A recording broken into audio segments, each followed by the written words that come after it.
my statement. Aurora rose, spreading her pitying light,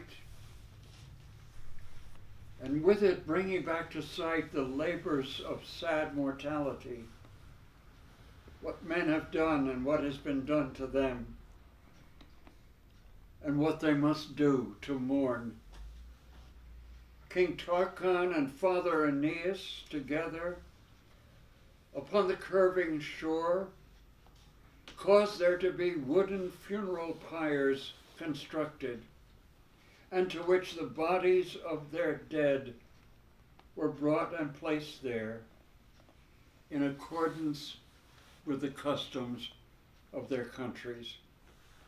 The black pitch smoke of the burning of the bodies arose up high and darkened the sky above.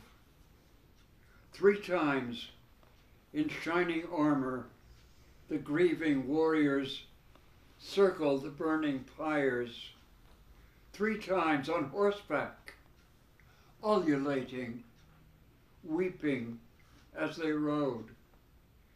You could see how teardrops glistened on their armor, the clamor of their sorrowing voices, and the dolorous clang of trumpets rose together as they threw into the melancholy fires spoils that had been stripped from the Latins, helmets and decorated swords, bridles of horses, and glowing chariot wheels, and with them also shields and weapons of their own familiar comrades, which had failed to keep them alive. Bodies of beasts were thrown into the fire, cattle and bristleback swine brought from surrounding fields to be sacrificed to the god of death. And all along the shore, the soldiers watched the burning of the bodies of their friends and could not be turned away until the dewy night changed all the sky and the stars came out. Over there, where the Latins were, things were as miserable as this. Innumerable scattered funeral pyres, many bodies hastily buried in hastily dug up earth, and many others picked up from where they fell when they were slain and carried back to the fields which they had plowed and tilled before the fighting, or back into the city where they came from. Others were indiscriminately burned, unarmed, and so without ceremony or honor. The light of the burning fires was everywhere. On the 3rd day, when the light of day came back to show the hapless scene, they leveled out what was left of the pyres and separated what was left of the bodies, of the bones, now cold and among cold ashes, and covered over the ashes and the bones. I should say at this point that part of my enterprise in translating these things is the meter, iambic, pentameter, and that I'm trying to get heard throughout the poem, and how in some lines it itself is definitive and covered over the ashes and the bones.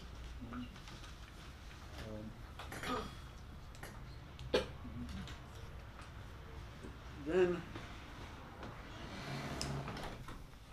second passage is from the great book 6 of the Aeneid, when Aeneas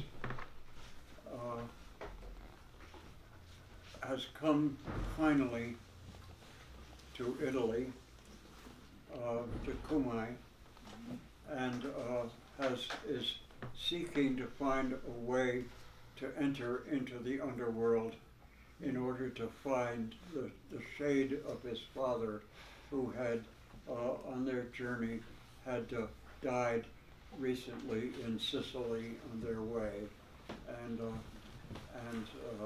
the passage that follows is about Aeneas's descent into the underworld.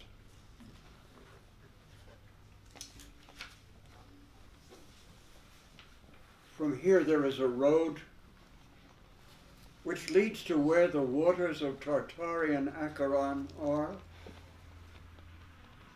and where a bottomless whirlpool, thick with muck, heaves and seethes and vomits mire into the river Cocytus. Here's the dread boatman who keeps these waters, frightful in his squalor. Charon, the gray hairs of his unkempt beard depending from his chin, his glaring eyes on fire, his filthy mantle hanging down by a loose knot from his shoulders. All by himself, he manages the sails, and with his pole conveys the dead across in his dark boat.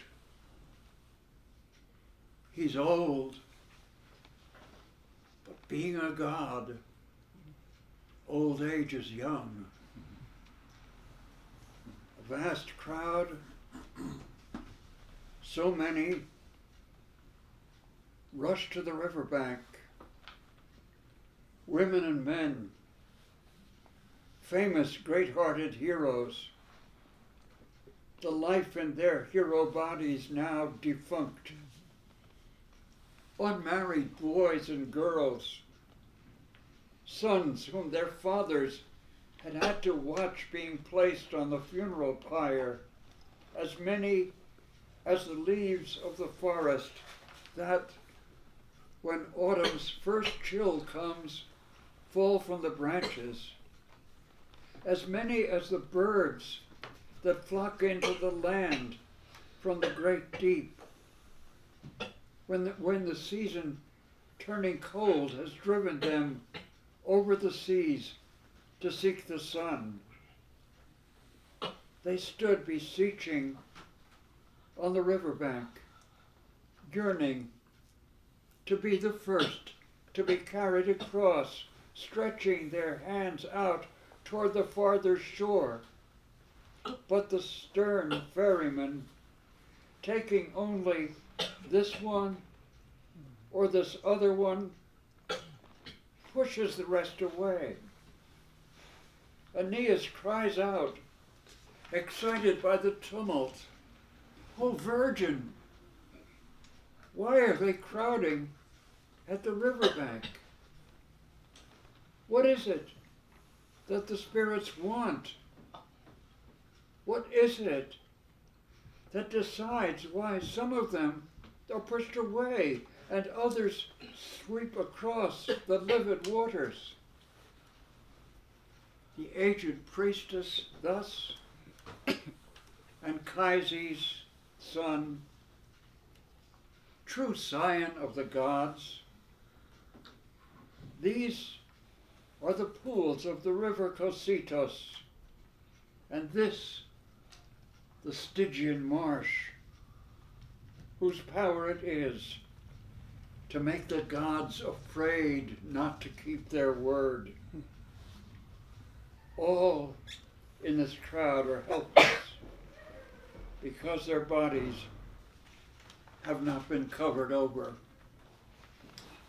The boatman that you see is Charon. Those who are being carried across with him are they who have been buried. It is forbidden to take any with them across the echoing waters that flow between the terrible riverbanks, who have not found a resting place for their bones.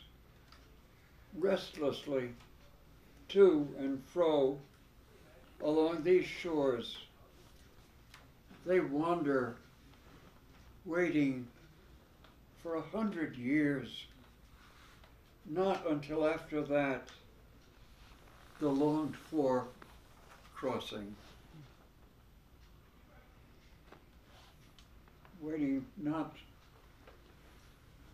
only to find a resting place, but so that their story, there's the human enterprise of their story, might be finally over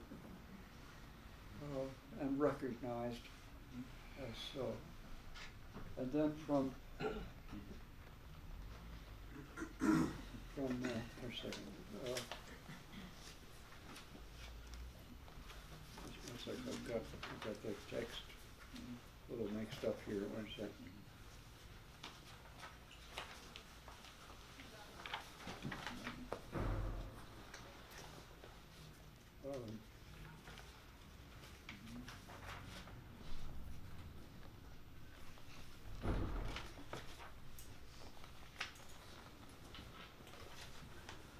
And this is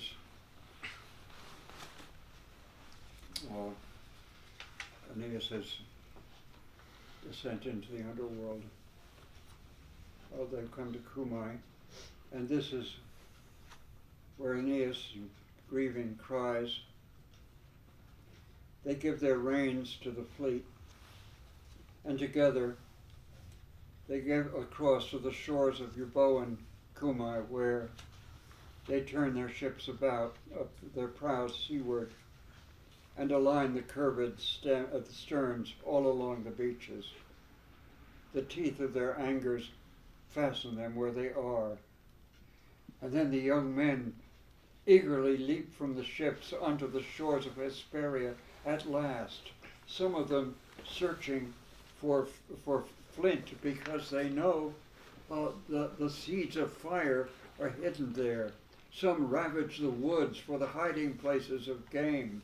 Some look for new freshwater streams and find them.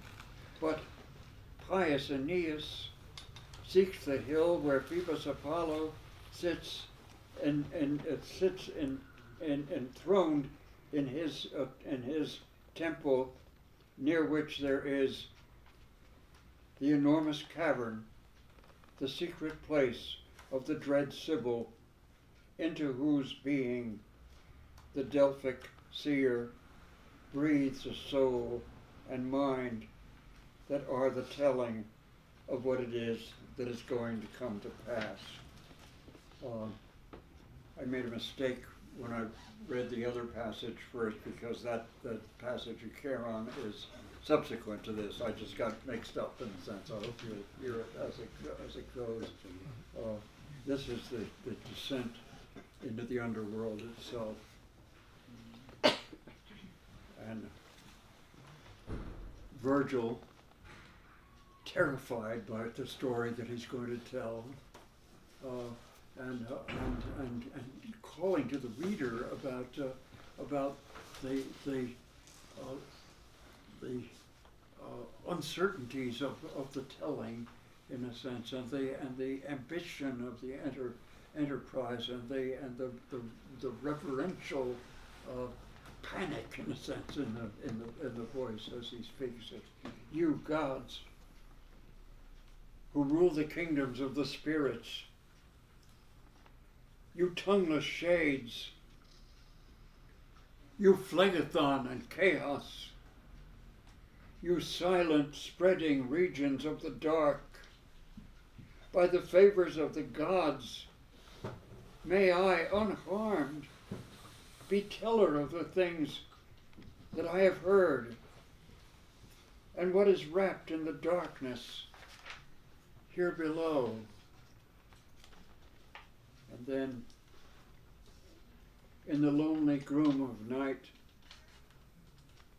two figures walk through the empty rooms of Dis's empty kingdom, as if upon a path beneath the uncertain, meager light of a moon, almost not there, at a time when Jupiter has hidden the sky in darkness, and black night has taken away from all things all the colors that they had.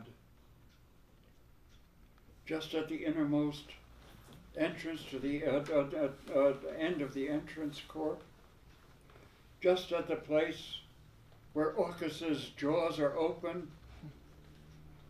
there's grief.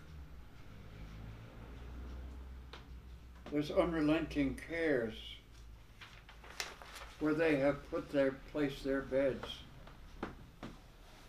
There's ashen-faced disease, sad age. There's fear. There's hunger, begetter of crime. There's destitution, shapes terrible to look at. There's death,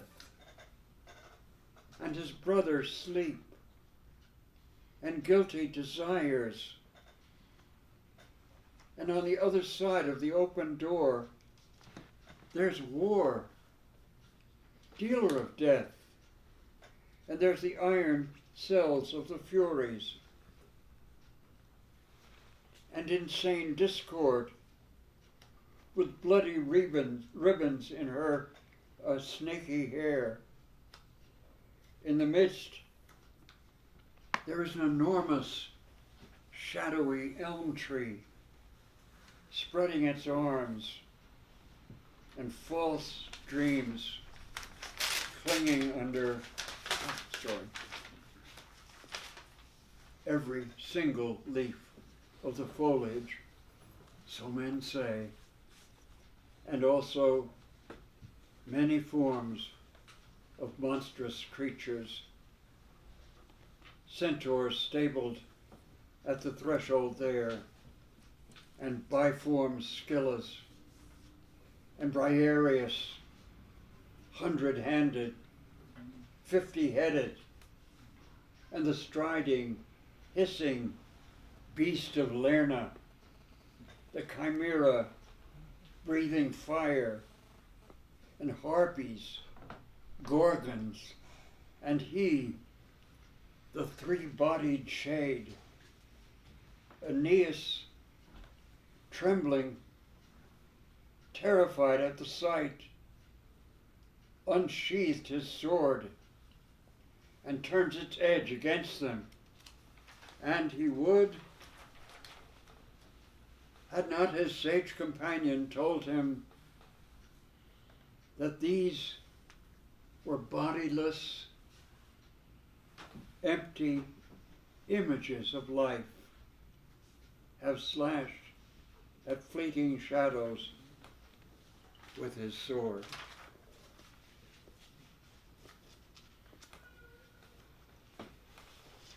And then, if you don't mind, I'm going to reread the passage that should have followed this because because I misplaced it when I started to read, but I think it's important.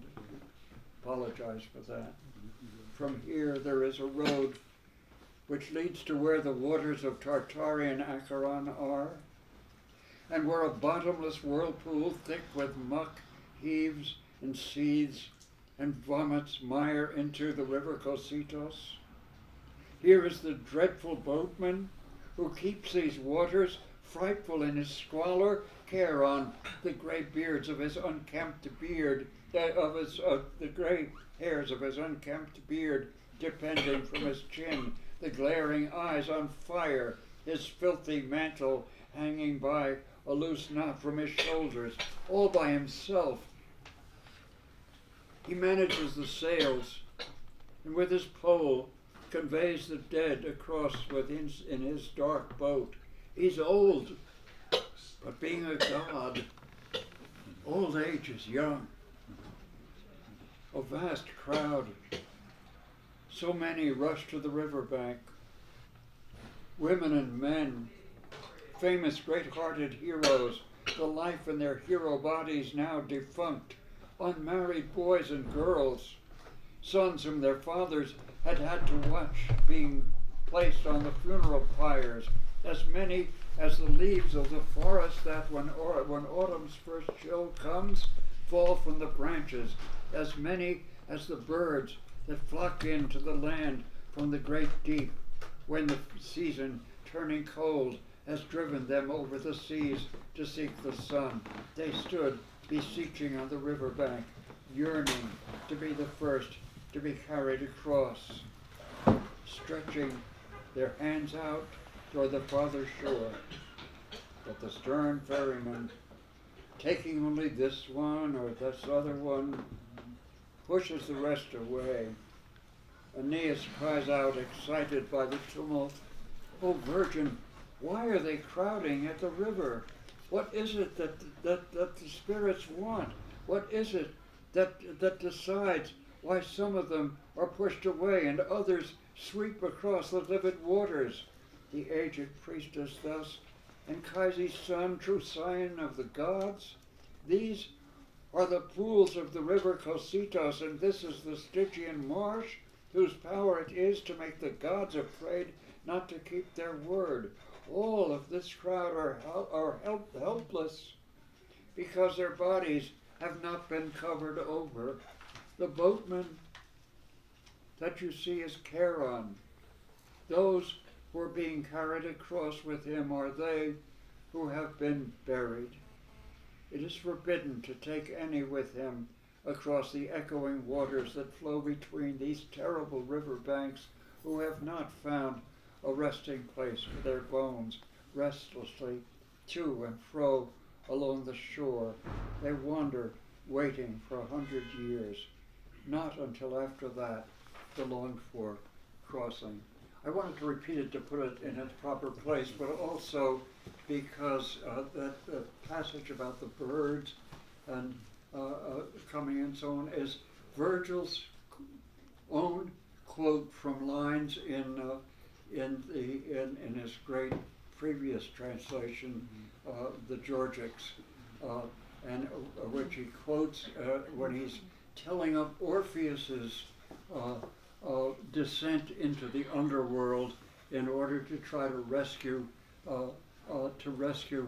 his wife Eurydice and down there and so on. And so when the impossibility of this and the beauty of this daring to come into the underworld and so on is happens as if it's an event in the seasons, and so on, as if it's inevitable that the environment that we live in a sense, and the creatures who we are, and that we share with the birds and the seas and the storms and so on, and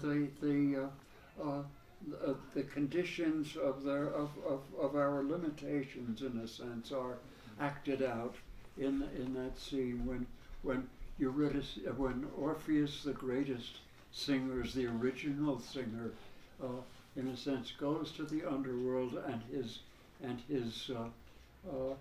task of bringing back Eurydice, his wife, is doomed to failure out of that very love which he feels for her, which causes him to do the forbidden act of looking back at her as he takes her from there, and so on.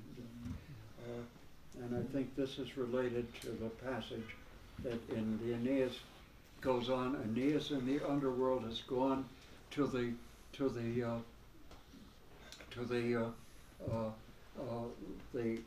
blessed fields in which the shade of his father lives, and he has been so thrilled by what he's seen there that he himself uh, uh, can't think of going back into the world of the limitations of bodies, in a sense. And he says to his father, when he sees some of the dead drinking from the river Lethe, and so on, and preparing to go back into the world of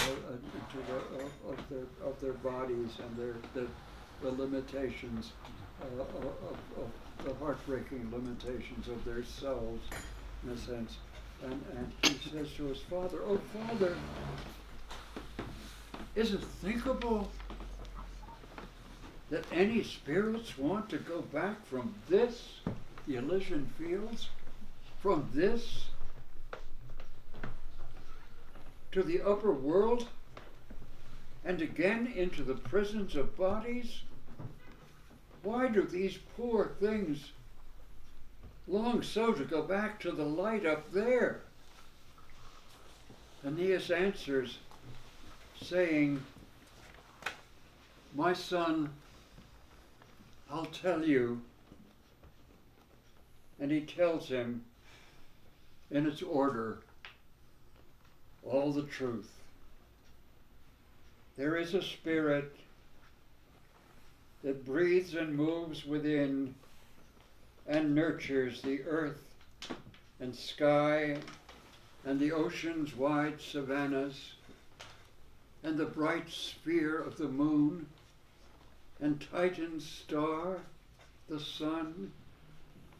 Intelligence moves through all there is, all things there are, and they are constituted by it. From this come all the races and the kinds of men and all the other beings. It is the life of those that fly with wings and those strange creatures that swim beneath the marbled waters of the sea. It burns with its own pure fire in all those beings until the mortality of their bodies clogs and inhibits it. They fear and they desire, they grieve and they delight, and in the shadows and the blindnesses of what imprisons them, their bodies, the light's obscured. And more than that, when they come here, their souls are tainted still with faults that are so deep inhibiting, and so corroding that they have to be punished to erase these faults from them. For some, it is to be suspended upon the winds. For others, to be washed through with flooding waters. For others, it is to be subjected to eviscerating fire, until at last their souls are purified and purged. This must for each of us be undergone, and then at last, when the time comes round, we are sent to Elysium. A few of us here remain in possession of the blessed fields, but after 1,000 years, those others you see are summoned by the god to drink from the river Lethe, so that in utter forgetfulness, willingly, they will go back into their bodies. And thus in this passage, I think, Virgil, among other things, invents Wordsworth and the great ode intimations of immortality, in a sense, and that sense of that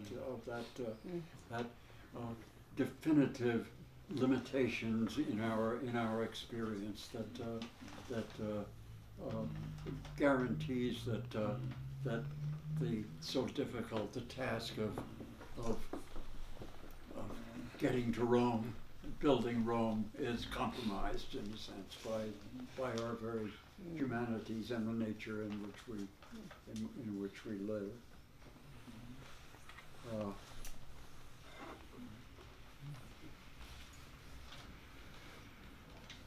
I'd like to read, if I can, from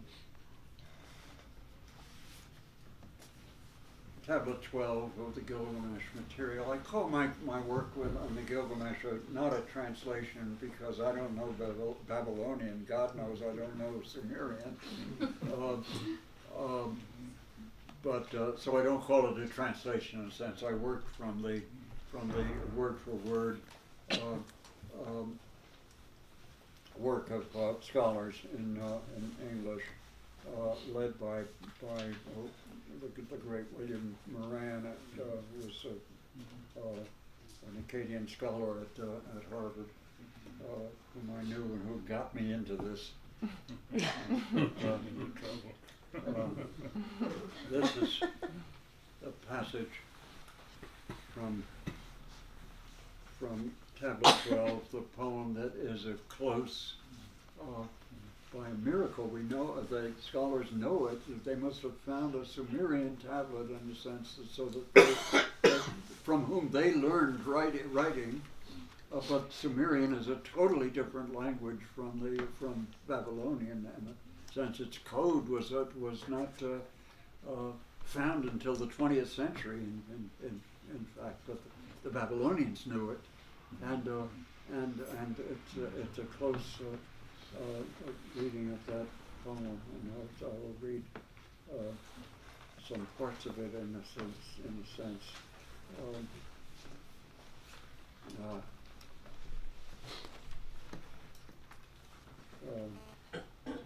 Gilgamesh is the speaker at the opening of it.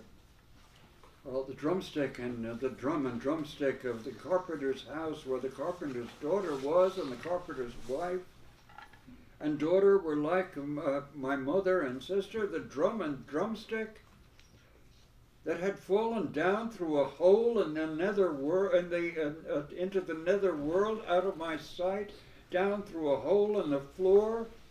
Who will bring back my drumstick from down there? Who will bring back my drum from the nether world?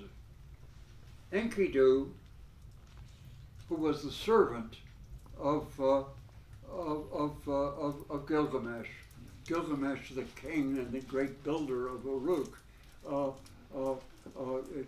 Enkidu in this poem was his servant, and also, as the poem makes clear, his lover later. Enkidu heard what Gilgamesh was saying and said, his servant, then to Gilgamesh, I will bring the drumstick back from below. I will bring back the drum from the nether world. Gilgamesh heard the promises of Enkidu, and with these words he thus admonished him, if you go down to the nether world for me, listen to what I tell you about your going. Do not put on clean clothes when you go down there, or they will know you come down there a stranger. Do not anoint your body with fragrant oil. The fragrant oil will cause them to gather about you like flies. Carry no staff or bow as you go down there, or startled up, the spirits will flutter around you. Do not wear shoes when you go to the house of the dead. Let not your step be heard on that booming floor. Refrain from kissing the wife your heart has loved. Refrain from striking the wife your heart has hated. Refrain from kissing the son who was your heart has. I'm sorry, my eyes give me problems sometimes. Your heart has. And do not strike the son your heart is hated, and do not strike the son your heart has shunned, or you will be seized and held by the cry of the dead. Naked, the goddess mother lies in hell. Naked, Nunerta's mother lies exposed. The holy garment has fallen from her shoulders. Bared are the breasts of the mother, Ereshkigal. Then Enkidu went down to the nether world, not heeding the admonishments of the king. He wore clean clothes when he went down to the house of the dead, and so they knew he came down from there a stranger. He anointed his body with fragrant oils, and they collected like flies, attracted by the fragrance. He carried his staff and bow with him where he went. Startled, the spirits fluttered all around him. The sounds of the shoes he wore were heard in that place. The echoing floor of the house of the dead resounded. He did not refrain from kissing the wife he loved. He did not refrain from hitting the wife he hated. He embraced and kissed the son who was dear to him, and did not refrain from striking the hated son. And so the cry of the dead seized him and held him. Naked, the goddess mother lies in hell. Naked, Nunerta's mother lies exposed. The holy garment fallen from her shoulders. Bare are the breasts of the mother, Ereshkigal. The cry of the dead seized him and held him himself. Namkar, the demon, did not seize and hold him. Ashkas, the fever demon, did not seize him. Nergal, pitiless viceroy, did not seize him. It was the cry of the dead that seized and held him. He did not fall in battle. It was the cry, the nether world itself, it was that seized him. Ereshkigal, the queen it was who held him. Gilgamesh grieved for the death of Enkidu. Grieving, he went to the house of the god Enlil, and then he asked the god Enlil to intercede for him, and fails, and he goes to the god Sin of the moon,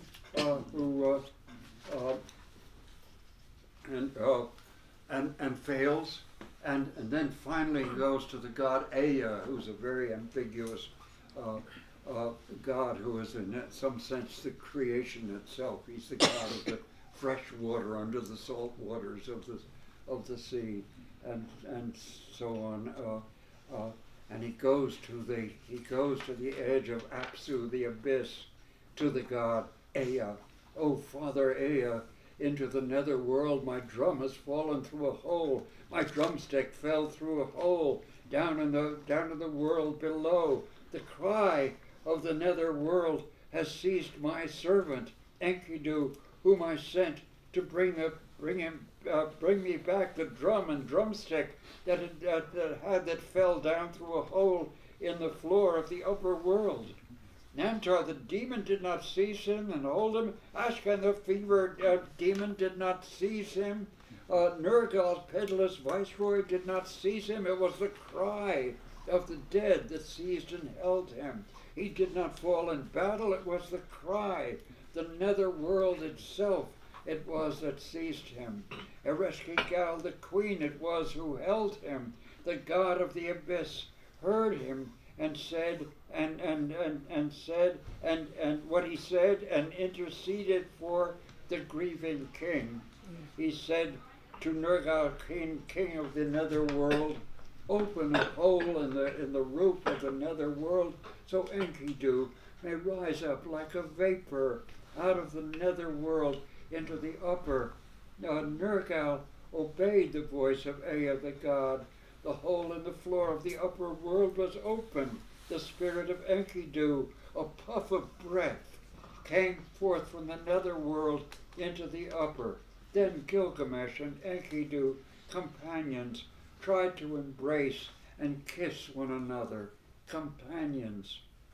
straight. I'm sorry, my eyes are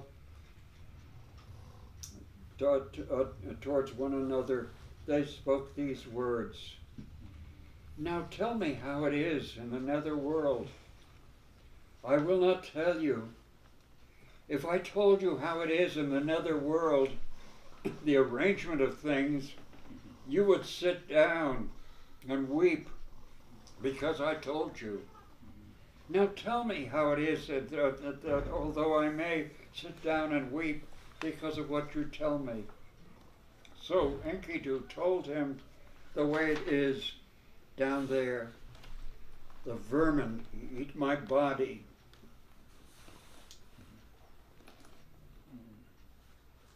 The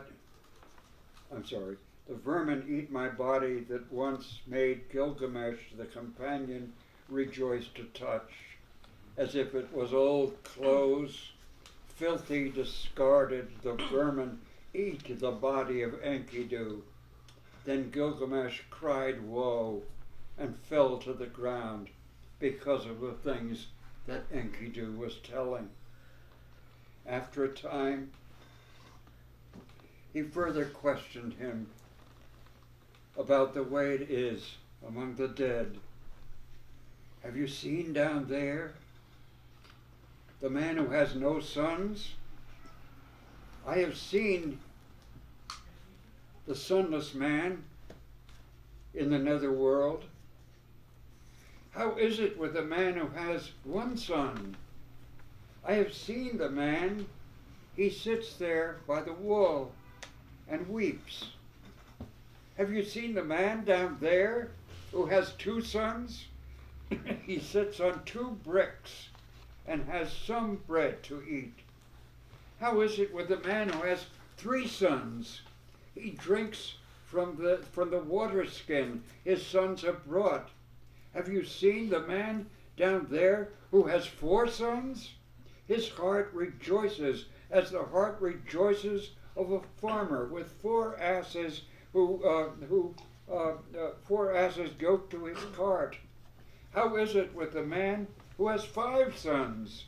They treat him in the nether world as if he were a scribe of the court, dispenser of justice. Have you seen down there the man who has 6 sons? His heart rejoices as the heart rejoices of one who drives his plow in a rich field. How is it with a man who has 7 sons, as if he were a companion of the gods? He sits upon a throne and listens to music. Have you seen the man who fell from the mast and drowned? I have seen the drowned man in the nether world. How is it with the man who suddenly died? They bring pure waters to him from on his couch.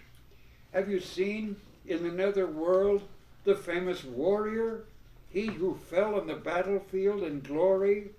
The grieving parents raise up the head of their son. The mourning wife grieves on the couch of death. And he whose corpse was thrown away, unburied, he wanders without rest through the world down there. The one who goes to the nether world without leaving behind him any to mourn for him. Garbage is what he eats in the nether world. No dog would eat the food he has to eat. Thank you.